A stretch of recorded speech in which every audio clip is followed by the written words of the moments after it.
On August 28, 1963, the Reverend Dr. Martin Luther King stood at the top of the stairs of the Lincoln Memorial and cast his vision and cast his dream for our country. Over 250,000 people gathered that day in Washington, D.C. to join Dr. King with his vision, with his dream of a better future, of a better society, of a better country. That despite the hatred and everything that was taking place in our country during that time, he had a vision that there will be a day where love would win, where the goodness of God would overcome evil. Fast forward 6 decades later, 60 years later, here in the year 2023.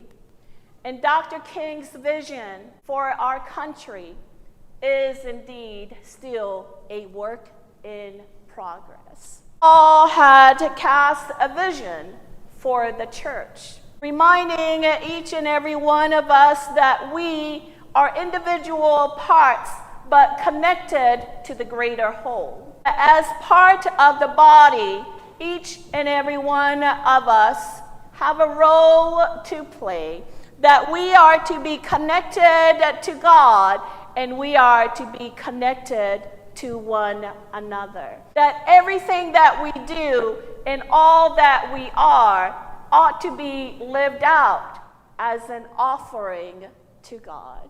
If we look at the Bible as a way of an instruction book on how to live our life, we can consider this chapter 12 from the book of Romans, as our quick guide on how to live life. The quick guide tells us, church, we have a problem, the answer is love.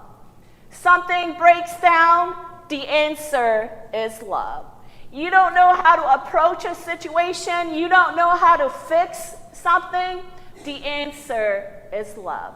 When we are dealing with the struggles of life, that when we are facing many different things in life, the answer is always to respond with love.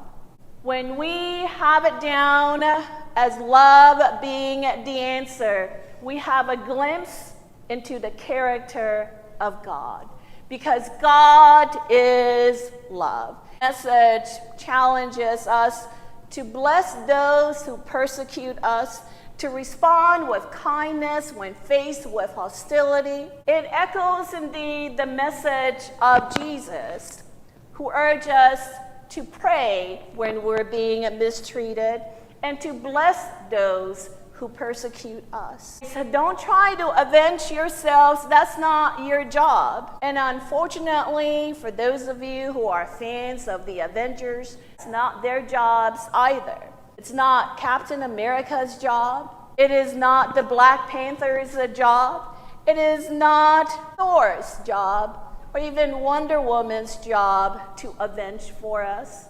Rather, that job is God's job. Now, you might be thinking, well, that is so much easier said than done. And I get it. That's easier for Paul to write than for us to live it today. So we can cry out, how long, O Lord? How long, O Lord, must I suffer, as the psalmist declared? But the words of Paul is timeless. The words of Jesus is ageless. Paul's message is Jesus' message. And their message is indeed countercultural, because everywhere we look in our society, everywhere we look on the news, everywhere we look on our social media pages, in the communities that we're a part of, in our workplaces, in our families, and even here in the church. Somebody is always trying to get back at somebody else. If you think about it, when someone did you wrong, whether directly or indirectly, whether intentionally or unintentionally, what was your response?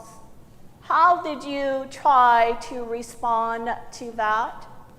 Because if we responded any other way but with love, then we got it wrong.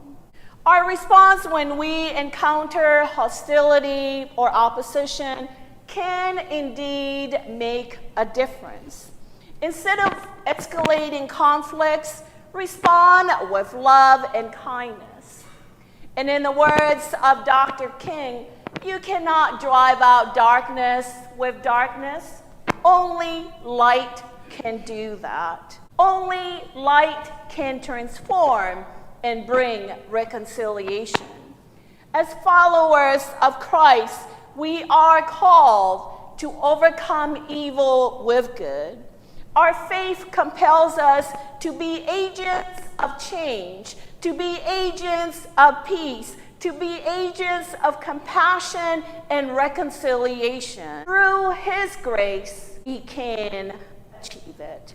Through His grace, that we are here today. It is through God's grace that we are offered a place at this table.